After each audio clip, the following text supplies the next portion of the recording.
کیا ان کی اپنی نماز ہوگی؟ پوچھ رہا ہوں آپ سے، آواز لگاؤ، جب ان کی اپنی نہیں ہوگی ان کے پیچھے کسی کی کب ہوگی؟ آپ تو کہتے ہو نا ہم لڑتے ہیں اور کیا کیا لکھا ہے ان لوگوں کے بارے میں۔ آج دنیا بھر میں یہ ہفتہ منایا جا رہا ہے تحفظ ختم نبوت کے حوالے سے۔ ان اہل حدیث کہلانے والے نے کا اصل لقب وہابی ہے۔ یہ ختم نبوت کے معاملے میں بھی حضور صلی اللہ علیہ وسلم کے آخری نبی ہونے کے عقیدے کے حوالے سے بھی ان کے ہاں جو گند ہے میری کتاب کو پڑھو، ان میں سے اکثر قادیانیوں کو کافر نہیں مانتے، یعنی حضور صلی اللہ علیہ وسلم کو آخری نبی نہ مانے ان کے نزدیک کو کافر نہیں، جب ان کے نزدیک کو کافر نہیں تو یہ تو مسلمان رہے ہیں۔ سوچو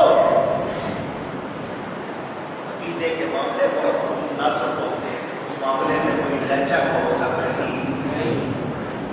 اللہ تعالیٰ نے حضرت مریم کو اور حضرت عیسیٰ کو بنایا نشانی، اور یہ آج باتیں کریں کہ نہیں کہ ان کا باپ تھا تو پھر یہ اللہ کی باتوں کو جھٹلانا چاہ رہے ہیں، تو جو اللہ کی بات کو جھٹلائے گا وہ مومن ہے؟ میرا لحاظ میں کرو، ایمان سے بتاؤ کیا وہ مومن ہے؟ نہیں۔ یاد رکھنا اللہ فرماتا ہم نے حضرت مریم کو اور ان کے بیٹے حضرت عیسیٰ علیہ السلام کو نشانی بنایا ہے۔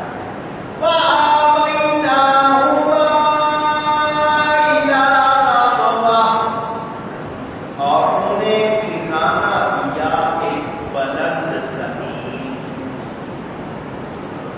بلند زمین نقوہ زمین سے اونچا جیسے چٹان ہوتی ہے، ٹیلا ہوتا ہے۔ قادیانیوں کے مرزا نے، مرزا غلام احمد قادیانی گسیٹی کا بیٹا، شراب بھی نام تھا اس کو، گسیٹی گسیٹی کہتے ہیں، اس گسیٹی کے اس بیٹے نے پاکستان میں پاکستان نہیں بنا تھا جب اس نے نبوت کا دعویٰ کیا تھا چکا، اس نے اپنے لیے جو علاقہ تھا اس کا نام رکھا تھا ربوہ۔ قرآن کے اس لفظ کو اس نے چوری کیا، ربوہ۔ چنیور کے پاس کیا نام نیا رکھ دیا اس کا؟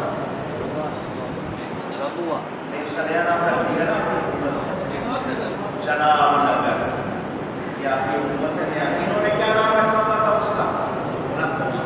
یہ چوری کیونکہ وہ اپنے آپ کو عیسیٰ ابن مریم کہتا ہے، جو مرزا تھا وہ اپنے آپ کو عیسیٰ ابن مریم کہ حضرت عیسیٰ نے واپس آنا ہے تو اس کو نبوت کے لیے کوئی کرنا تھا کام، تو اس نے اپنے آپ کو مسیح وہ حضرت عیسیٰ جو لوٹ کر آنے والے ہیں وہ کہا، تو ان کی جگہ جو اس کو قرآن میں رکھوا تھا تو اس نے اپنے اس شہر کا نام ربوہ رکھ دیا تھا۔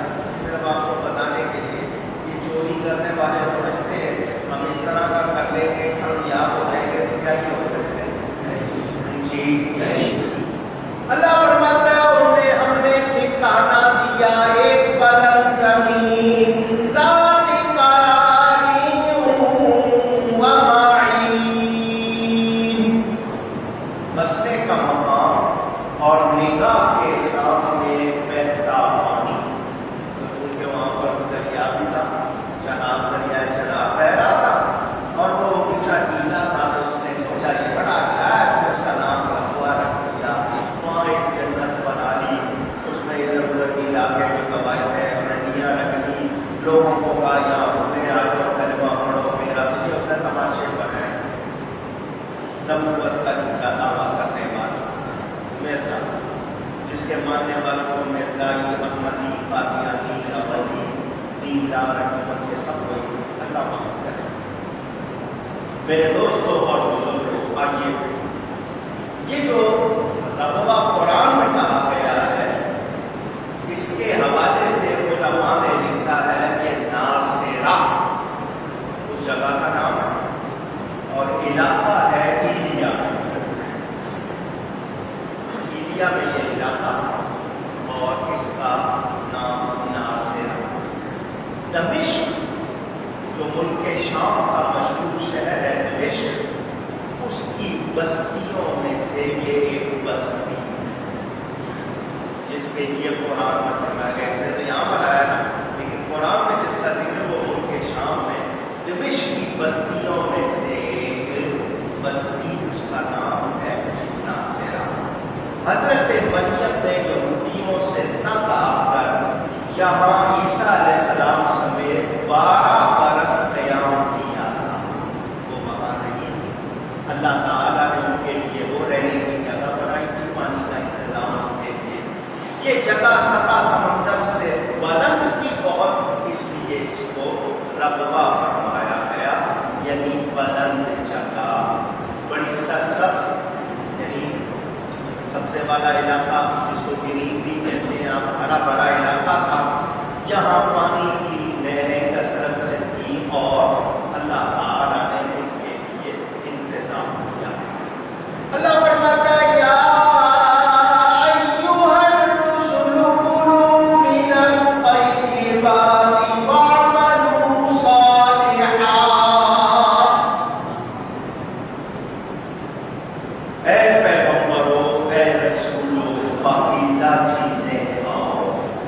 اور اچھے کام کرو، اور اچھا کام کرو، اچھا کھاؤ، اچھا کرو۔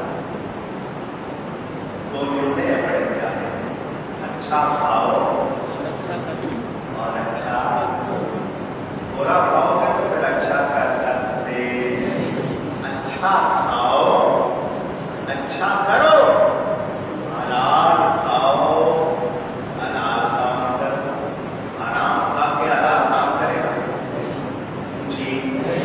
گند کھا کے اچھی کرے گا نہیں، اچھے کا اچھا اثر ہوتا ہے،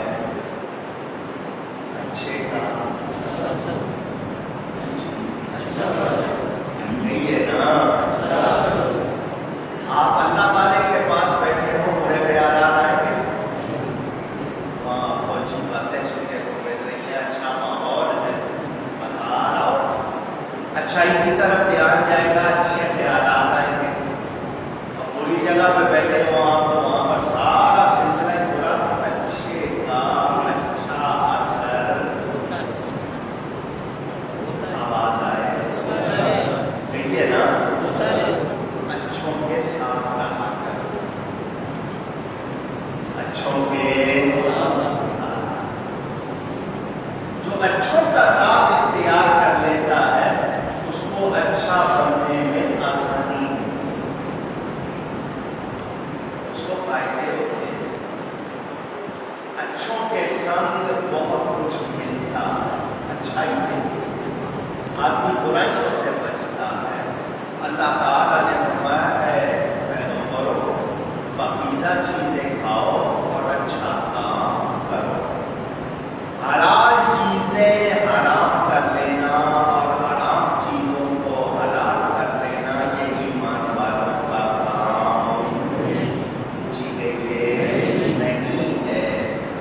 یہاں دو باتیں ہیں، تو کھانے پینے کا ذکر آیا اس حوالے سے کرنی ہے، دوسرا یہ کہ ہم لوگ آج کل کمائی کیا کر رہے ہیں، کما کس طرح رہے ہیں اور کھا کس طرح رہے ہیں، کر کیا رہے ہیں، یہ مجھے اور آپ کو سوچنا چاہیے۔ امیر بننے کا شوق ہر ایک کو ہے، آسانیوں کا شوق ہر ایک کو ہے، ہر ایک کی ہے کہ سہولت ہو جائے، یہ بھی ہو جائے، یہ بھی ہو جائے، یہ بھی ہو جائے۔ یہ خواہشات ختم ہونے والی نہیں، اب جتنا ہے اس میں رہ کر شکر کے ساتھ، اچھائی کے ساتھ بسر کرنا، بھلائی کے ساتھ بسر کرنا، یہ مجھے اور آپ کو سوچنا چاہیے۔ اللہ تعالیٰ رسولوں کو فرمایا پیغام امتوں کو ہے، اچھا کھانا ہے، اچھا کام جی، کمائی طریقہ ذریعہ سب کچھ حلال ہونا چاہیے، تو حلال کھائیں گے نیکی کا شوق ہوگا، جب حلال نہیں کھائیں گے تو پھر شرم و حیا نہیں ہوگی۔ میں نے کیا کہا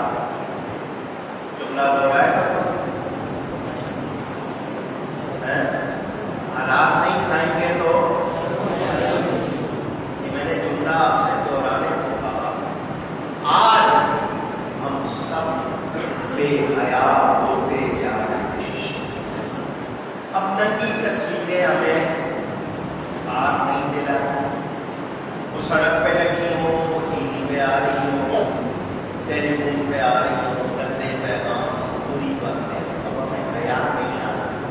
اس کا مطلب یہ کہ کہیں گڑبڑ ہو رہی ہے, کہیں کمائی خراب ہے, یا جو کھا رہے ہیں وہ غلط ہے, یا ہماری صحبتیں غلط ہیں, ہم لوگوں سے حیا جا رہی ہے. تو جب حیا چلی جائے گی تو بولو پھر کچھ باقی رہے گا. پوچھ رہا ہوں. انگریزی میں ایک کہاوت تھی, if wealth goes, nothing goes. If health goes, nothing goes.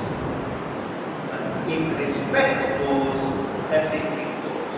یہ انگریزی کی ایک کہاوت ہے. اگر آپ کی دولت چلی جائے تو کچھ نہیں گیا, اگر آپ کی صحت چلی جائے تو کچھ نہیں گیا, اگر آپ کی عزت چلی گئی تو سب کچھ چلا. یہ کہاوت. آج ہم کہتے ہیں عزت جاتی ہے جائے, ایمان جاتا ہے جائے, دولت نہ جائے. ایسا ہے نا, اس کا مطلب اندر حیا, ایمان حیا لازم و ملزوم ہے. ایمان ہوگا حیا ہوگی, حیا ہے تو ایمان کی نشانی ہے, ورنہ سمجھ لیں گے ایمان نہیں ہے. تو آج یہ بے حیائی جو ہم پہ آ رہی ہے یا آ گئی ہے یا ہم پر سوار ہو گئی ہے, اس نے ہمیں کہاں پہنچا دیا ہے, یہ مجھے اور آپ کو سوچنا چاہیے. ہماری عورتیں ٹوپی والا برقع اوڑھتی تھی, پاکستان میں بنا شٹل کاک, اس کو برقع کہتے ہیں. اس کے بعد کالا برقع آیا, تھوڑا سا فیشن میں آ گیا تھوڑا سا. اس کے بعد رنگین برقعے آئے, بہت اچھا. پھر چادر آئی, چادر گئی, پھر دوپٹہ رہ گیا, دوپٹے کی چنی بنی باریک سی ستری کی طرح, وہ ڈالنے والا ہو گیا. اس کے بعد کپڑے ایسے کہ پہن کے بھی ننگے بدن چلنے لگا, اب کپڑے بھی کم سے کم پہننے لگا. یہ سب ہم نے دیکھا ہے کہ نہیں دیکھا؟ پوچھ رہا ہوں. حیا نہیں. آپ کی بہن, بیٹی, بہو, بیوی, کوئی بھی آپ کے سامنے اس طرح ہے اور آپ کو کچھ نہیں ہو رہا, سمجھ لیں آپ